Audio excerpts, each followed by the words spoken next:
Namaste, it's Sahara Rose, and welcome back to the Highest Self podcast, a place where we discuss what makes you your soul's highest development.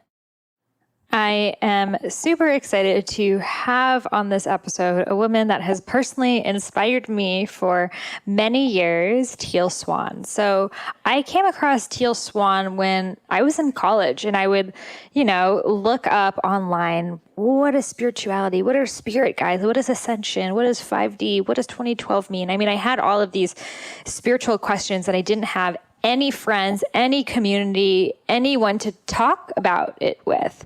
And there weren't really books that really made it modern that I was really resonating with at the time. And, around 2011, that time period.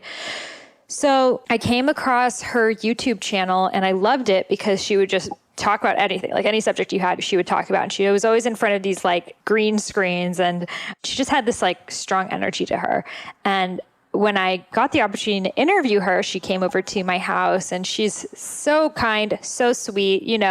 She's not like those scary spiritual teachers that you're afraid of. She's honestly such an authentic, kind, and loving person. So in this episode, we talk all about spirit, really. It's a deeply spiritual episode, but we talk about what she believes is at the root of all issues that we are facing, from fear to depression to anxiety, and her belief that it's all caused from loneliness. So she came across this from really being in the jungle in ceremony for many, many months. And she found that loneliness, this isolation that we experience, the feeling that we're not part of a community, is what leads to everything else. So we talk about that in this episode. We talk about conscious parenting. She is a mother, and how to raise your kids to make their own decisions and harness their own intuitive capabilities, and so much more. So Teal is on YouTube. She has a book called The Anatomy of Loneliness, which I highly recommend. And she's definitely someone who's been paving the path to bringing spirituality and also the controversy around her too, and really being fearless of sharing what happened to her, the trauma that she suffered growing up, and turning it to light. So without further ado, let's welcome Teal Swan to the Highest Self podcast. And before we get started, check out these brands that make Highest Self podcast possible. This episode is brought to you by Ayurveda. Ayurveda is a modernized Ayurvedic supplement company that takes certain issues that we have, such as mood, joints, immunity, digestion, and creates these custom little packets exactly for us, infusing ancient Ayurvedic herbs with modern vitamins and minerals. I take the mood formula daily. It is great if you work a stressful job, had adrenal fatigue, ever suffer from anxiety or even depression. And it really heals you from a fundamental and holistic level. So if you want to try it out, head over to Youveda, YOUVEDA.com. Use the code Sahara and you'll receive 35% off your first order. And they now ship to almost every country globally. So check it out if you live internationally. They may be shipping to your country too. And they just added India, guys. This episode is also brought to you by Four Sigmatic. Four Sigmatic is an incredible mushroom elixir company. I proudly drink their elixirs every single day. My favorite is their chai mix. It is insanely delicious. I quit chocolate cold turkey, and what helped me was drinking this chai mix every day. And best of all, they use stevia to sweeten it, and there's no sugars like the chai lattes you'll find at Starbucks or wherever else. And the mushrooms are really good for balancing your hormones, helping heal adrenal fatigue, healing your body on an adaptogenic level. So adaptogens really kind of relate to what your body needs. So if you are high stress, it will bring you down. If you need more energy, it will bring you up. And that's what's so amazing about adaptogens. They adapt to your body, and mushrooms, medicinal mushrooms, have a lot of adaptogenic properties. So you can head over to their website, foursigmatic.com, FOURSIGMATIC, matic.com/Sahara. I have a little shop up there with my favorite Four Sigmatic products. So you can try it out, and you can also get 15% off any Four Sigmatic product using the code Sahara. What's your dosha? Well, if you want to find out, I invite you to take my quick little quiz over on IamSaharaRose.com. And in a couple questions, I will let you know the exact percentages of the doshas in your mind and in your body, and email you a free 3-day mini course on how to include Ayurveda into your modern lifestyle. So head over to my website, IamSaharaRose.com, to discover your dosha today.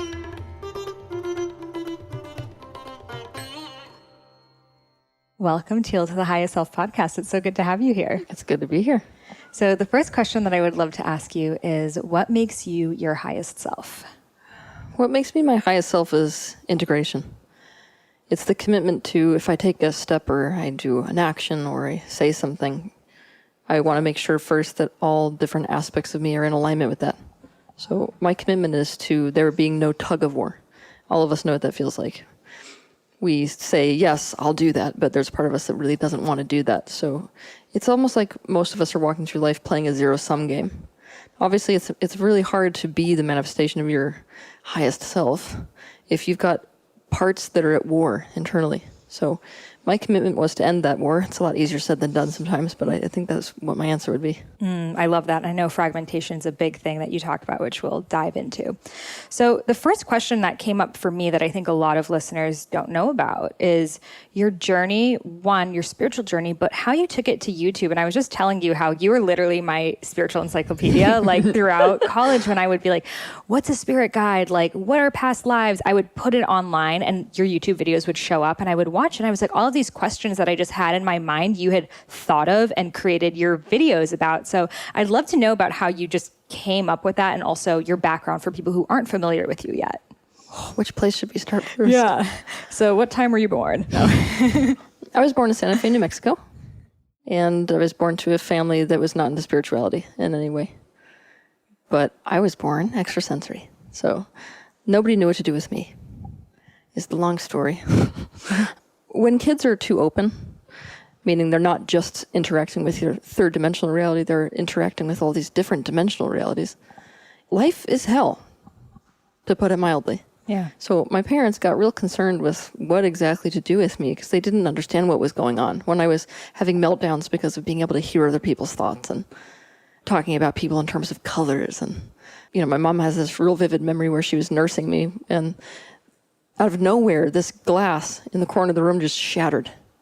So she started getting real, creeped out, not really understanding what that was. So she tried to get help for me. And long story short, my family moved out of New Mexico and moved to Utah around a very, very religious community of Mormons.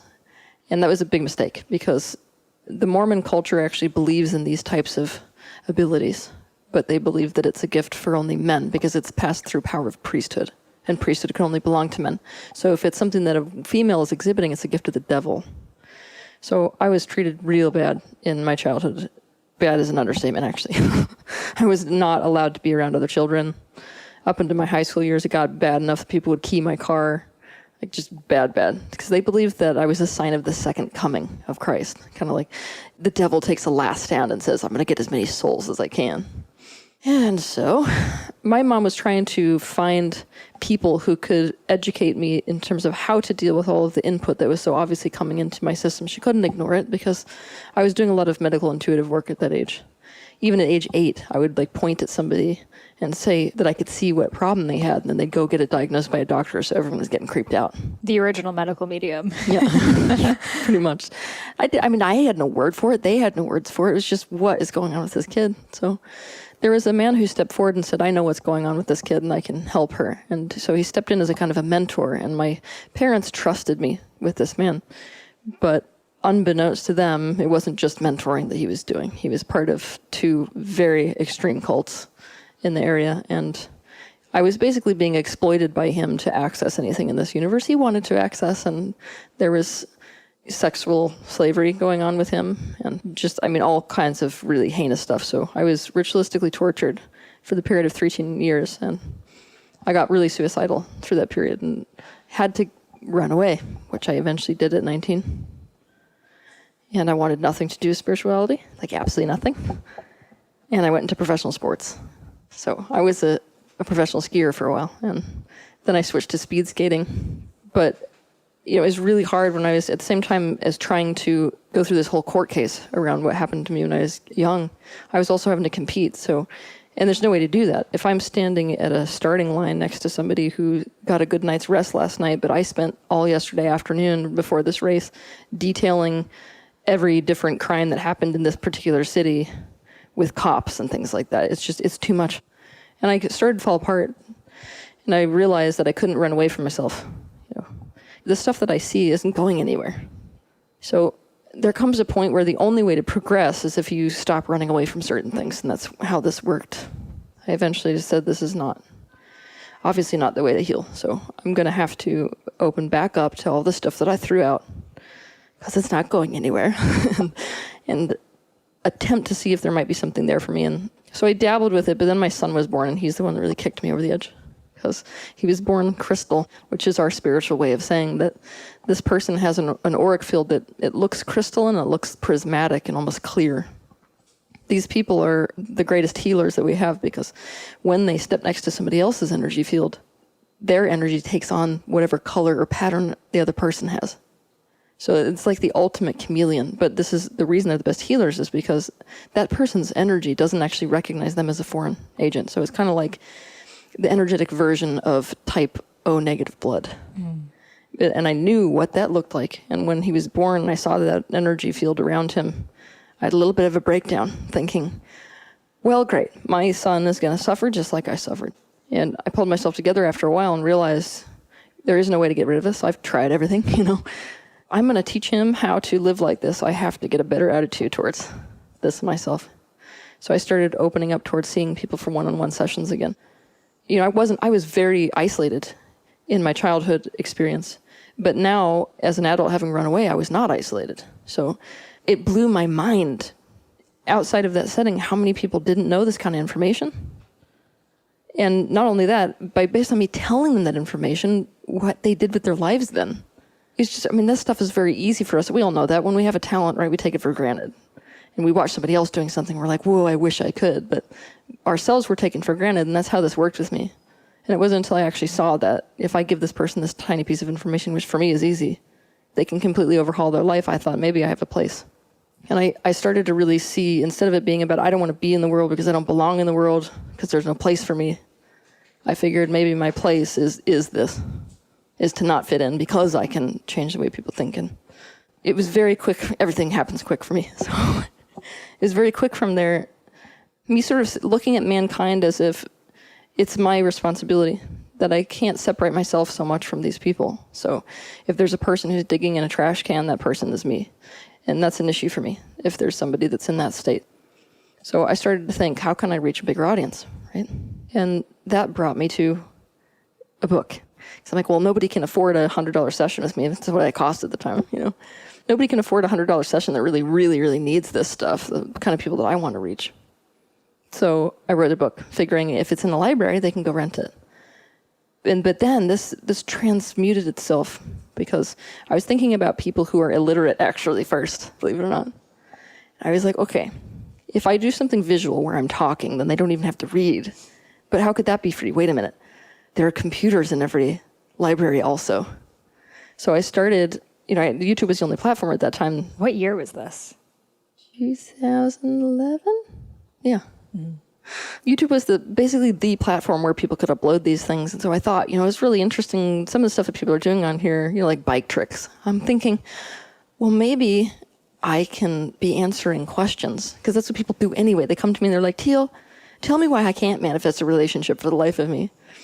So I figured I'm just going to start answering questions so people can submit them. I'll pick whichever one I really want to answer, and I'll do it in video format, knowing that somebody can then go in, and that was always my goal. I wanted somebody to be able to sit down at the computer, and it didn't matter whether they had money, didn't have money, anything. They could be in any place. And based off the information that I give them, they can change their life from that. So it's not abstract. That was my whole goal. I don't want any of this crap to be abstract. I want it to be very on point, so that They don't ever have to sit in front of me, and yet they have the tools. And so that's where I ended up, because it exploded. It really did. Yeah. I remember you still have them, like the backgrounds, like you're like in an ocean, like on a cliff.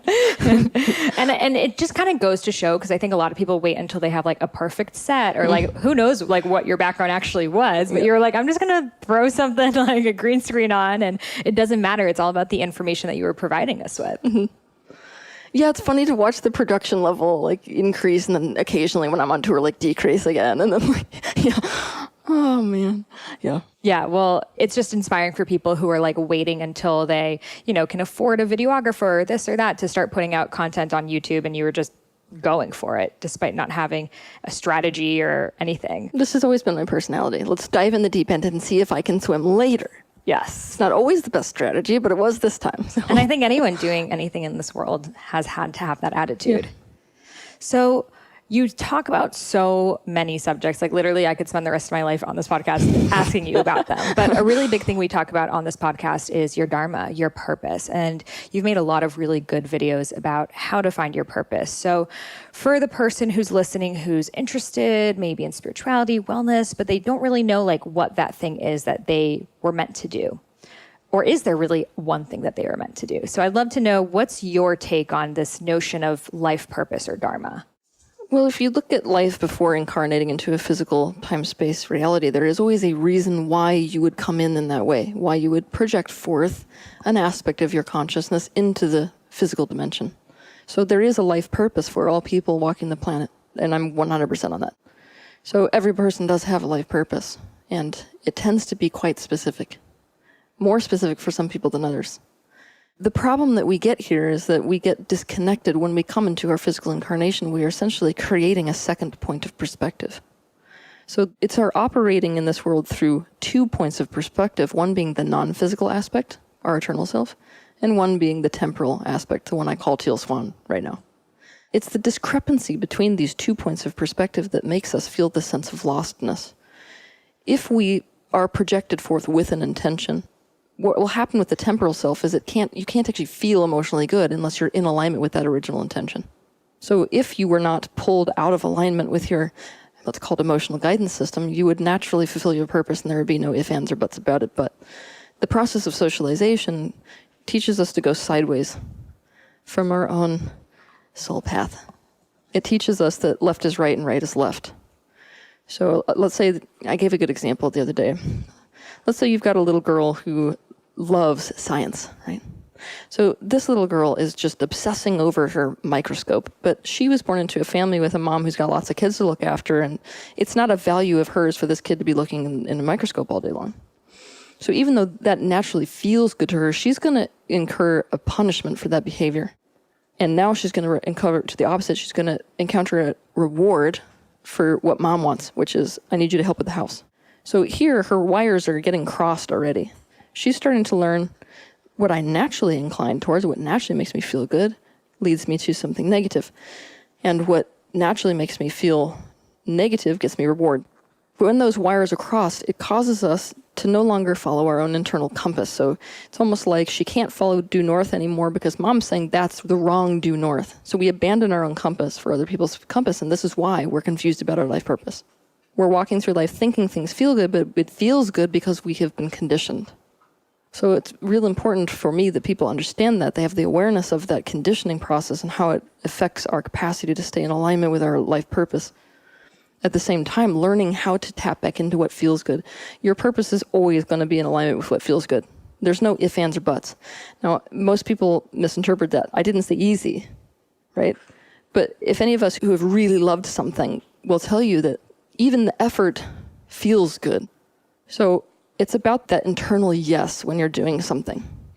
And you can feel it like an energy that's filling in every one of your cells. And that's what I want to reattune people to, because that is how to know what your purpose is. And unfortunately, if we've abandoned our own compass for somebody else's compass, we have to relearn that art form. And it can be quite fun, actually. I mean, it's frustrating to do something at 20 or 30 or 40 that you should have done at 2 years old. But you're almost at a place where I have a lot of people actually pretend that they're either an extraterrestrial coming to the planet for the very first time, or they're just waking up from a coma. And they've got to think about, okay, do I really like that color? What do I feel when I look at that color? Because like we, for example, we've been taught as girls, for example, pink means a certain thing. So even we've been conditioned to feel a certain way towards something. So it's almost like stripping clean of that, holding a perspective like an extraterrestrial would, where this is the first time I'm experiencing this. What do I organically feel towards it? This is how we get back in touch with our individual preferences. And if we keep following those preferences, it is inevitable that your purpose falls in your lap. So my question is, for that girl who is interested in science and her mom was telling her, focus on cleaning the house, why would she have chosen a mother that was not in alignment with her purpose? I like that. Well, we have to lose things in order to understand that we have them. A better way of understanding this in terms of universal perspective is that you have to understand black to know white. So for any of us to get back to the core of ourselves, to actually understand authenticity in the first place, which has been an issue for the human race in general, we have to come into the opposite experience. So it's quite often that if people set off on a soul path of love, they will come into the exact opposite. Same, if I come into a soul path where I'm meant to become authenticity and teach the world authenticity so that there's a shift within the human race, I'm going to opt into complete opposite. So if the soul, people say that the purpose of being here is flow and to experience ease. Would you agree with that? Or would you say that that may just be an easier way of looking at life, but hardship is necessary for growth? I'm torn here because even the universe hasn't made their mind up on this. Universal perspective is that potentially, like right now, I'll just jump to the chase here. You live in a time-space reality that's based on law of attraction, but even right now we have created an alternative universe that's already in the process, where the law that governs that universe is pure desire, meaning it doesn't matter whether it's not neutral like this, it's not like a mirror. It doesn't matter whether if you're focused negatively or positively, all that comes is desire. And there's an interest in seeing how far that can progress or create expansion within the mind of consciousness itself. And believe me, being down here on planet Earth has made it a little tempting to go in that direction. I think it's rather limiting, that way of looking at life. But I feel like it benefits sometimes. And I get into a chokehold a lot of times with these theories, where I feel like we should be looking at all theories within spirituality and self-growth like tools that work perfectly in some scenarios that will completely destroy you in others. So if somebody says, you're meant to live here in flow, but let's say that what they're doing is just following what feels good all the time, they may be in complete avoidance. And so now that teaching is being used by that person specifically to get away from something that they so need to look at in order to move to a place that's in alignment with their purpose. For another person, I might tell them that myself.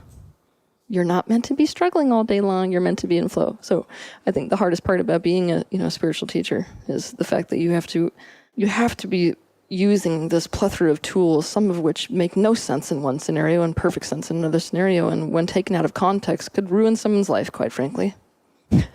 No, I mean, totally, because I so see that happen even within myself. I'm like, oh, I just want to live a life of ease and flow and have fun. And I'm like, I have all these things that my soul feels like came here to do, but the steps to get there are not total flow, fun, and ease.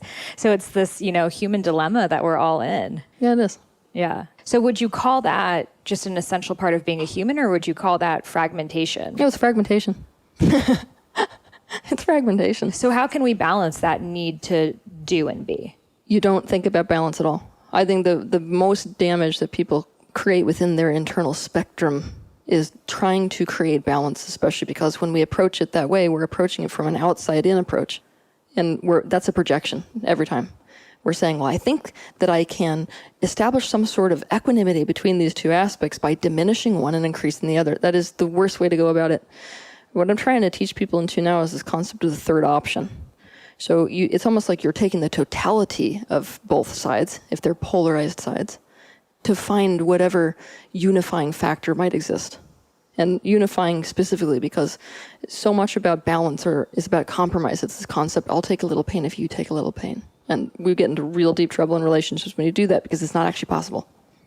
It just builds resentment. And when we're doing that with ourselves, it builds internal resentment towards ourselves. And there could be nothing worse in life than that. It's the internal war between these parts that are unsatisfied.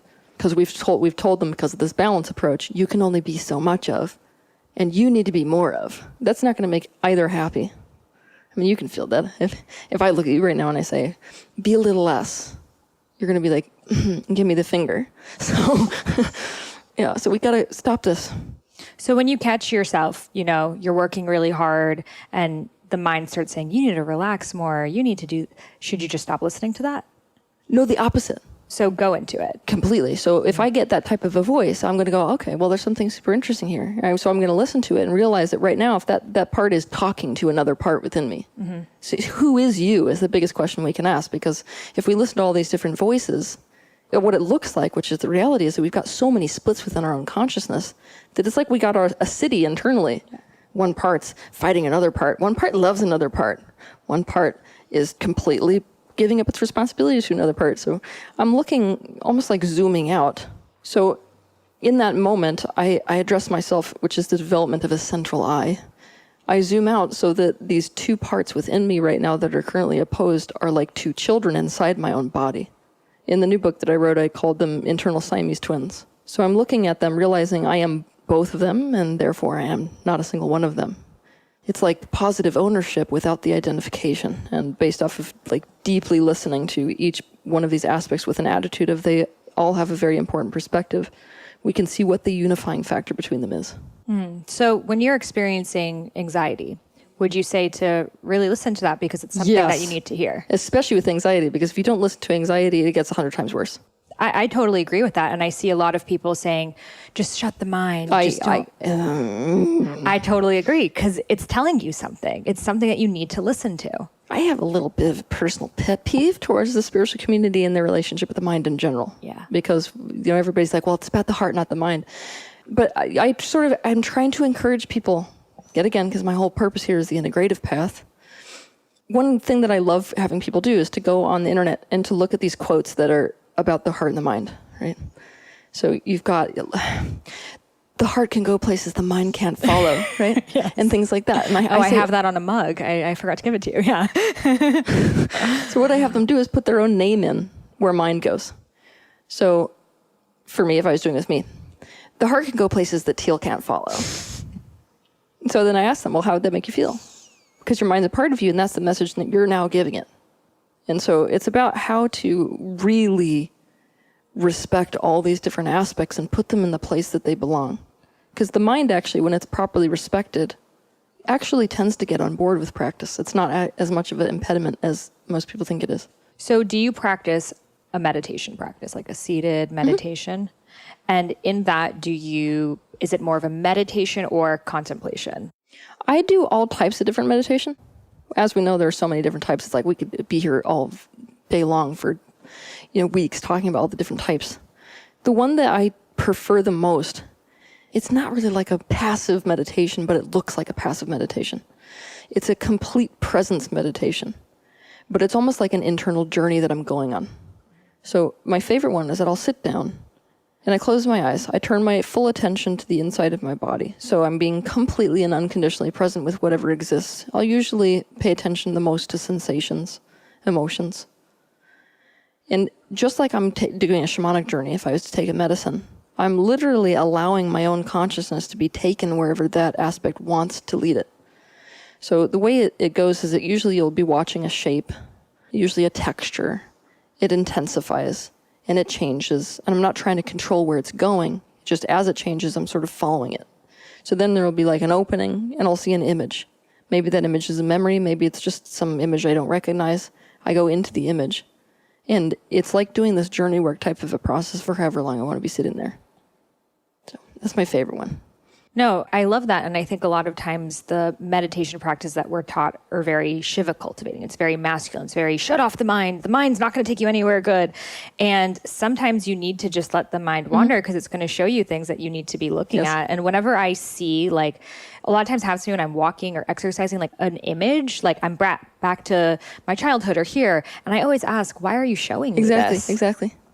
And it could have just been like, it was just pent up in your shoulder right here, just like something that just needed to be seen. But I think a lot of times we're like, oh, my mind's so monkey mind. Yep. And it's like, no, it's a map. Exactly. I actually agree completely. Yeah. So I think it's hard for people because the spiritual community is like, this is what it looks like. And it's hard to find your own when you don't know what the tools are. Well, that's one of my main problems, is that we're teaching people in the spiritual community to become selectively identified. We're teaching them that this is what it should look like.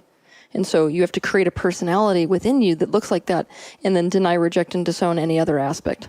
And we're creating such division, such war internally this way. It's such a personal pet peeve, I can't tell you. I can't hang around spiritual groups most of the time because of this. Right. It's a new collective consciousness. It is. Yeah. People look at me and they're like, I've completely forgiven that person.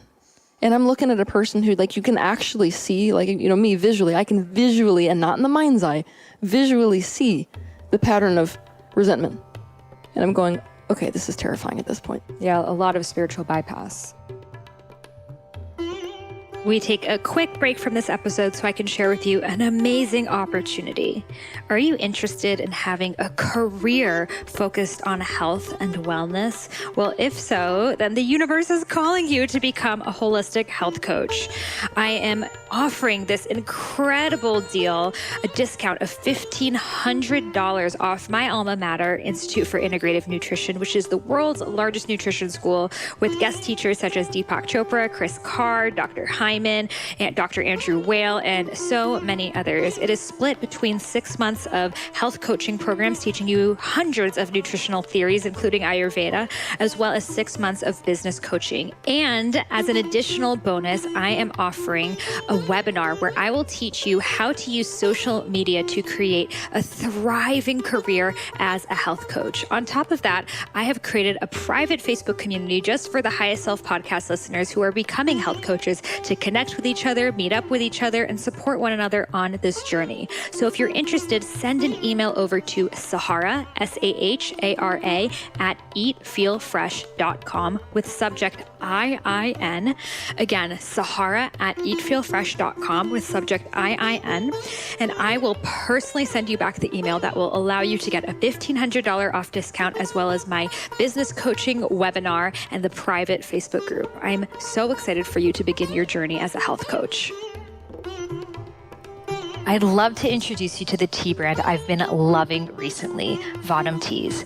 The tea starts in the mountains of the Himalayas and within hours of harvest are packed at their tea facility and shipped all around the world. I'm personally indulging in their Master Tea Assorted pack, which contains 15 loose leaf blends, black, oolong, green, and white. They pack their teas in single-serve premium pyramid tea bags so you can have the convenience of loose leaf tea anywhere.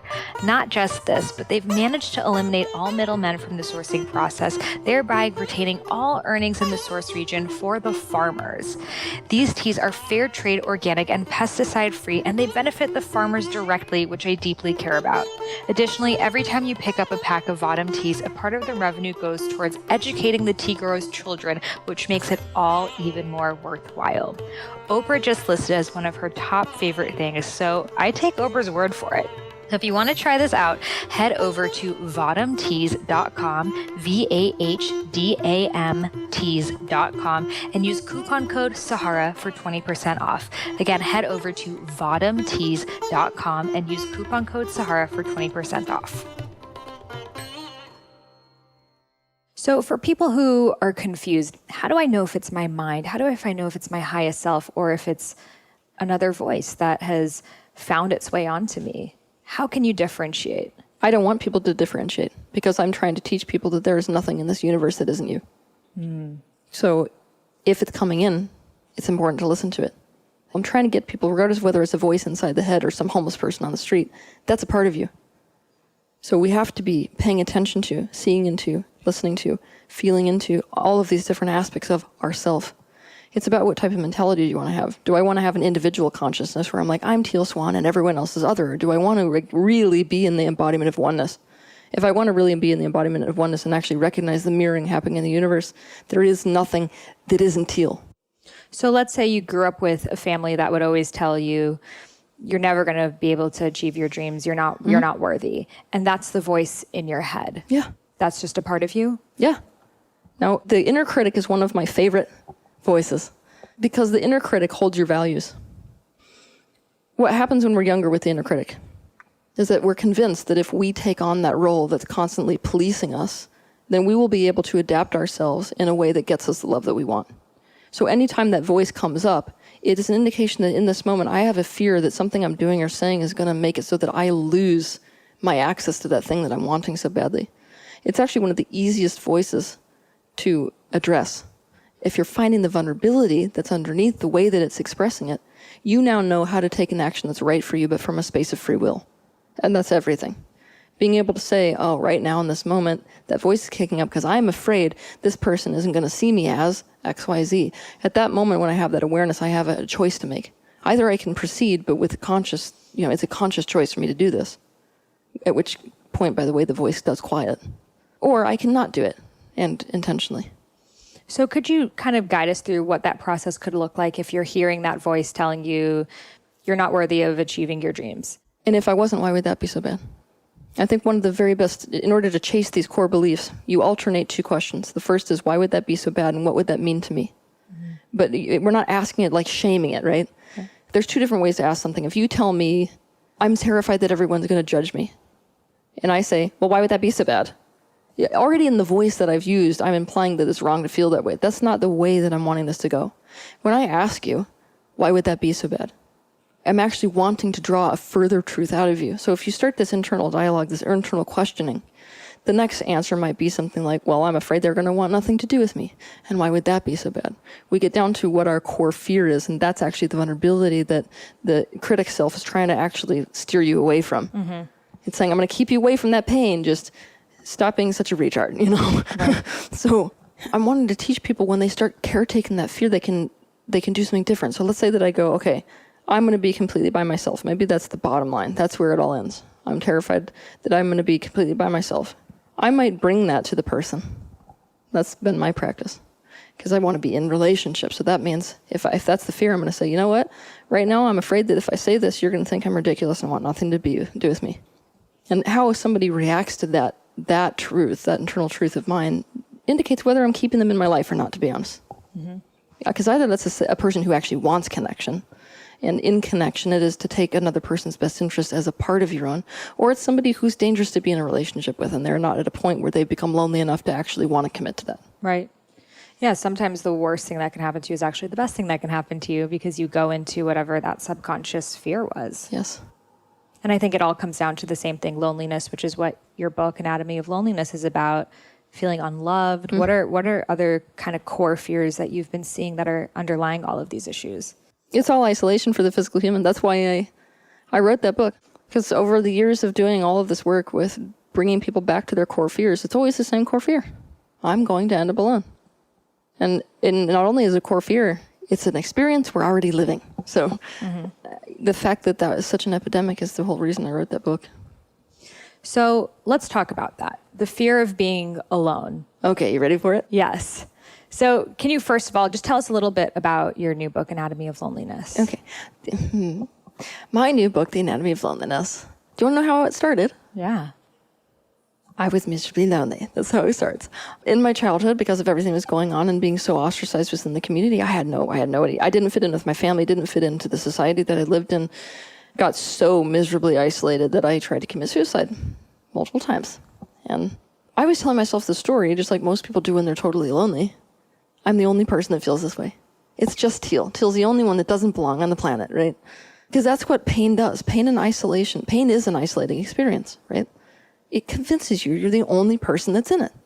So it wasn't at that point, by the way, that I got out of this, but I realized I just needed people no matter what. So I started an intentional community, and that's where some of it started to dwindle, and I started to really figure out how to have relationships. But it wasn't until I was in this career, going to all these different places on the planet, that I realized that I was hearing the same story no matter where I was landing, which is, my family doesn't understand me.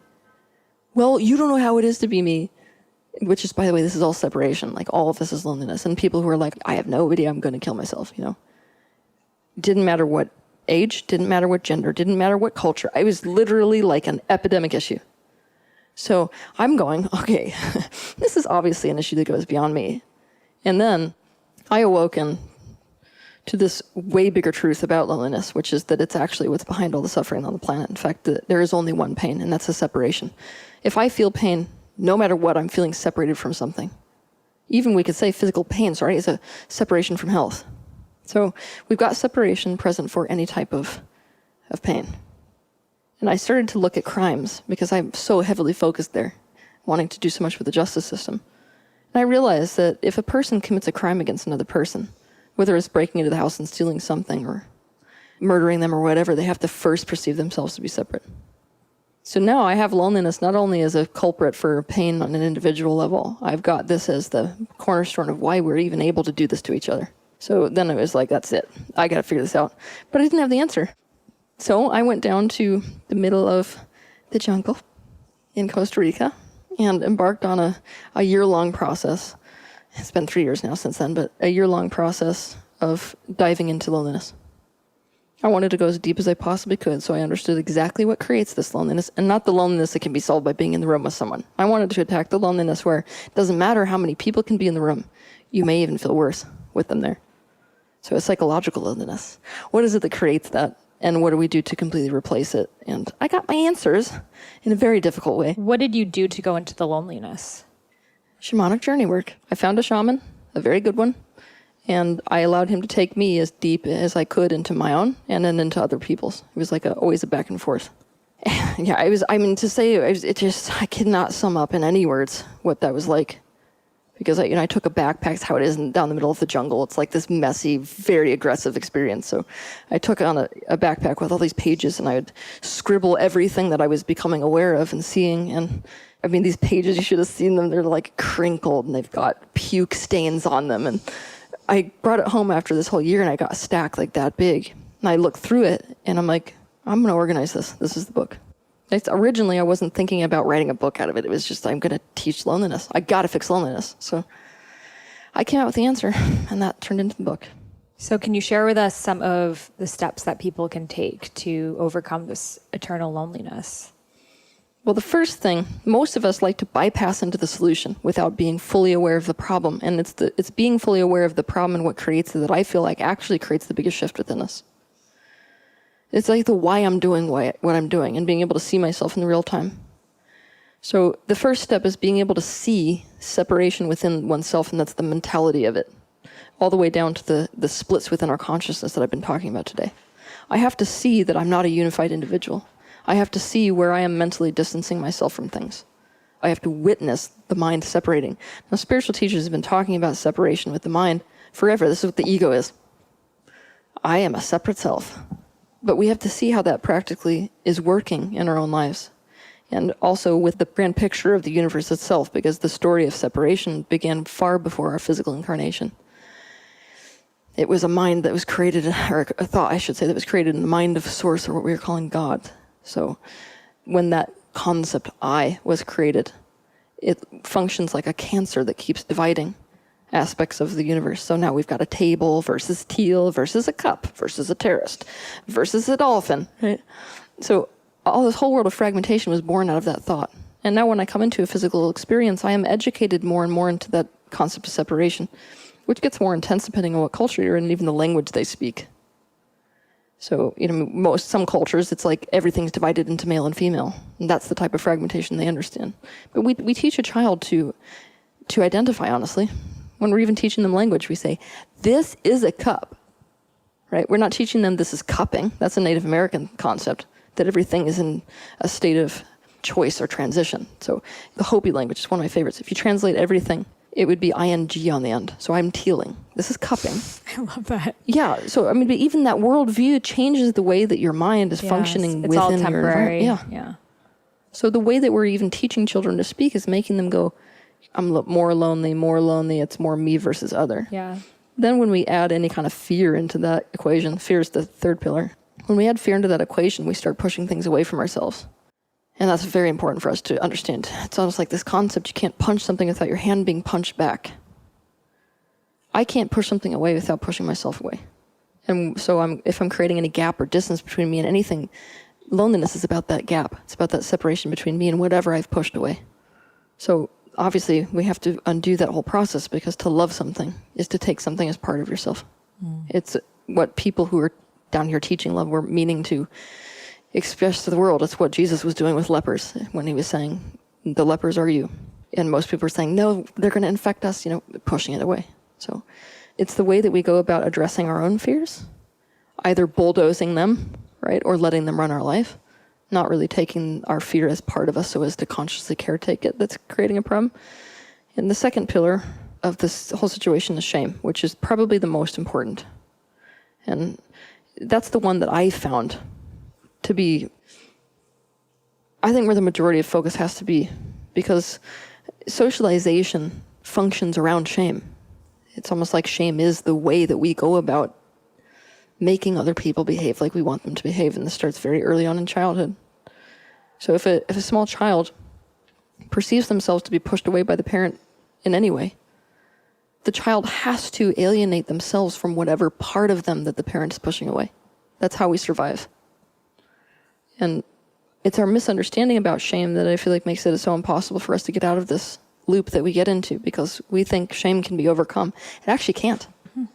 Shame is a biological affective reaction in the same way that the fight or flight mechanism is a biological affective reaction. So it's natural.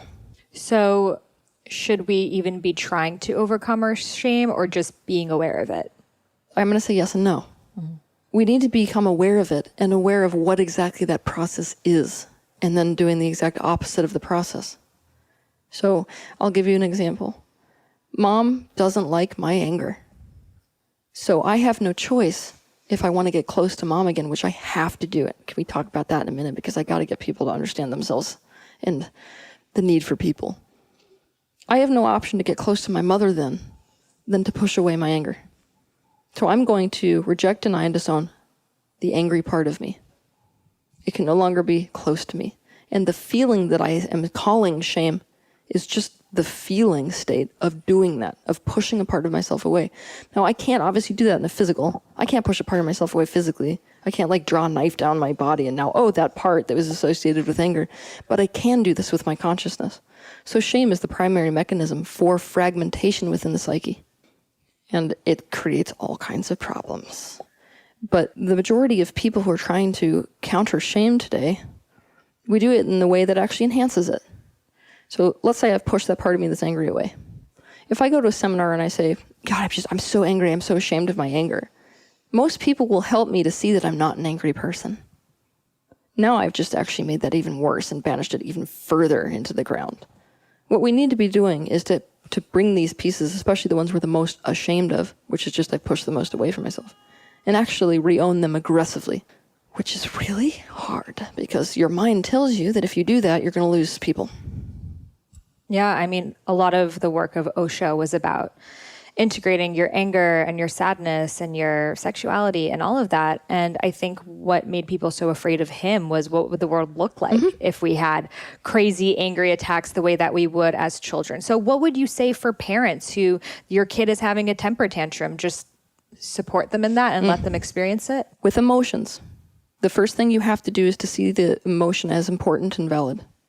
So that's the mentality in the parent. I have to see that this is happening for a very important reason. There is never an emotion that happens for not an important reason. And we got to change that mentality because we got a lot of projections parents do, like, well, they shouldn't feel that way or they wouldn't if, and we got to quit. End of story. If an emotion shows up, it's important.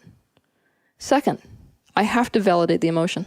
Now, validating the emotion is different than validating a way that somebody's thinking. Somebody could say, I feel like I'm a complete idiot. I'm not going to go, oh, you're right, I think you are an idiot. But what I am going to do is validate the emotion. It makes perfect sense in this scenario why you would feel like an idiot. But I can't validate from a space where I'm like unwilling to actually see that it's valid. Because a friend would normally say, you're not an idiot. Yeah. But then I've just made you think I don't see you. Right. And this is the primary reason why we have such a crap relationship with emotions, because the first thing that emotion always needs is validation. It needs space, actually. So after validating the emotion and allowing a person to really sit in it and allow it to move through their embodiment, you don't even move into a resolution phase about that emotional state until you have given it complete permission and validation for even being there in the first place. So yeah, it's like really critical if you're a parent sitting there with a kid in that type of a scenario to do that type of a process. So let's say you've got a kid who's thrown a fit about being jealous because let's say they're at a birthday party and all the other kids are getting presents. The first thing you say to that kid is, it makes total sense to me, but you got to really actually try to see their perspective. It makes perfect sense why you would be so upset. It sucks. It would suck for me too if I was watching everybody else get presents. That makes total sense. Now, that teaches the kid, my emotions are right, very critical, because they are still in touch with their emotional compass. Now, all we're doing is teaching them how to use it. So then after they play around it and they're still upset with it, you help them with how to, by the way, it does improve. When you validate an emotion, the charge goes. So the child's fussy, but then they start looking for a way. Like, you can actually feel it in the psyche. You can feel a person start to sort of search for a way to make the emotional state feel better. And it's at that point that you can suggest things like, did you remember how we, like last month was your birthday and we did this? This is what happens at birthdays. You know, I think it's probably important for us to think about what can we do right now that can make you feel like people love you too? And get the kid thinking. You know, this is something that parents don't do. We assume that we're going to be the ones that come up with everything, but I feel like it's really important for us to, albeit a little bit of an ego hit, to be able to admit to our own folly and our own lack of understanding around things and give them the room to be the one that creates it. You know, I've found myself in this scenario several times with my son where I get to crossroads here, where I get to tell him either that he's powerless or admit that mommy's powerless. And it may not be that I actually am, but I really feel like that in this moment. So I'm educating a lot of parents, for example, that have financial issues. If you get into a scenario where a kid really wants something, don't say, well, how dare you want it?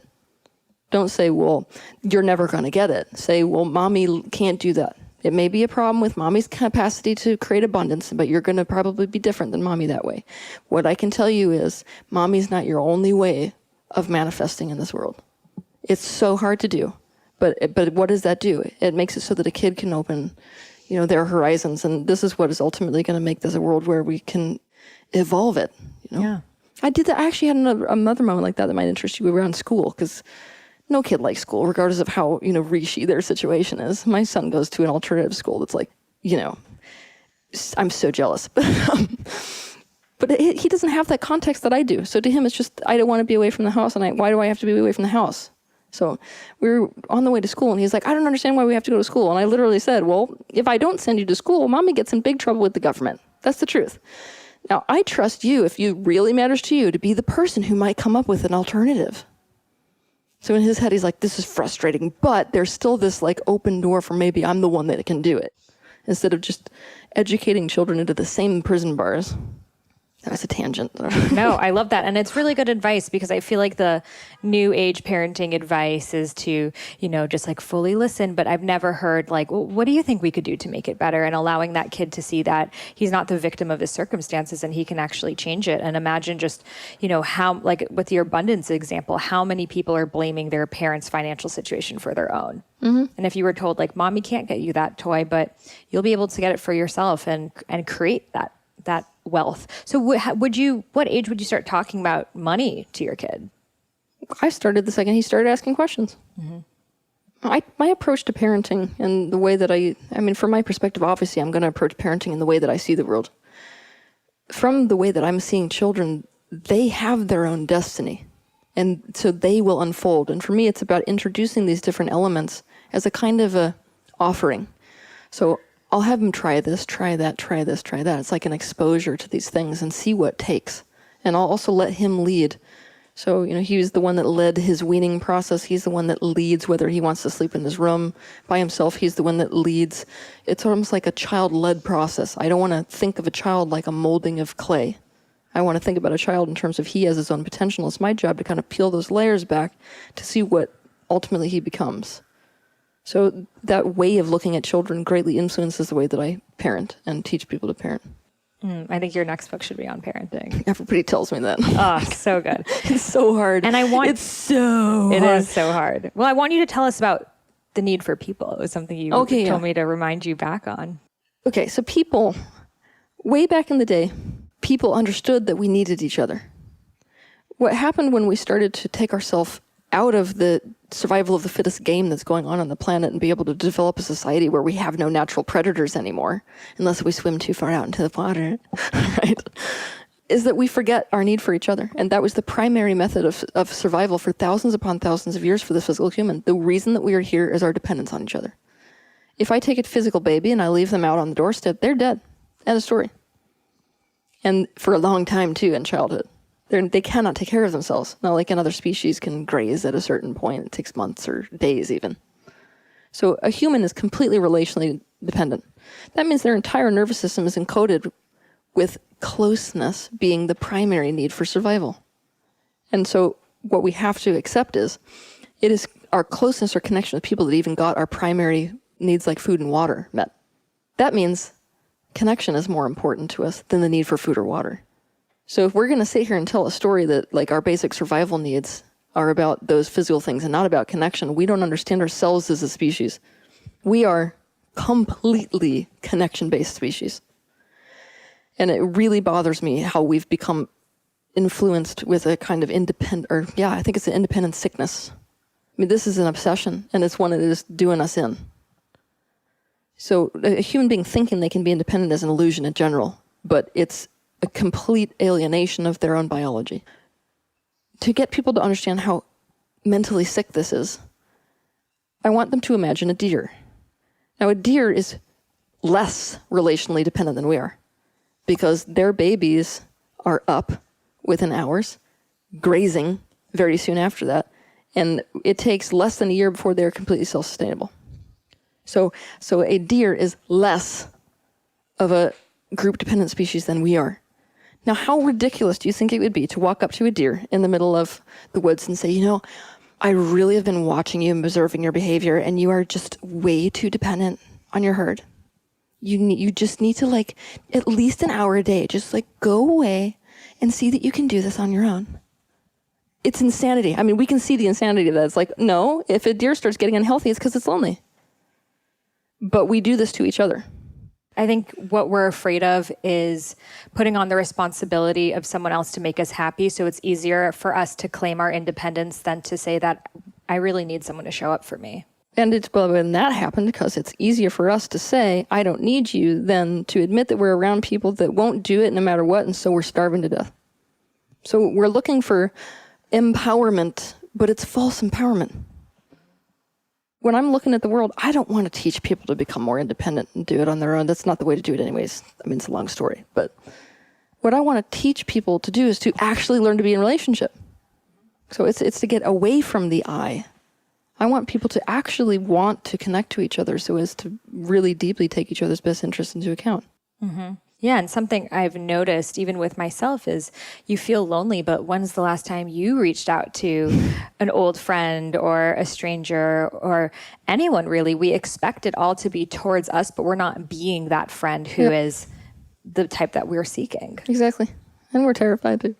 Yeah, no, I mean, it's interesting because you say that, because I've made a practice after doing this whole process of figuring out loneliness, where I'm the one that crosses that boundary with people. You know, it's like I'm sitting next to them, and we may be, I don't know this person who's sitting next to me in the chair, but I'm the one that turns over and says, oh, I really like that, and like engages them in conversation. And it's really interesting how much people are desperate for it.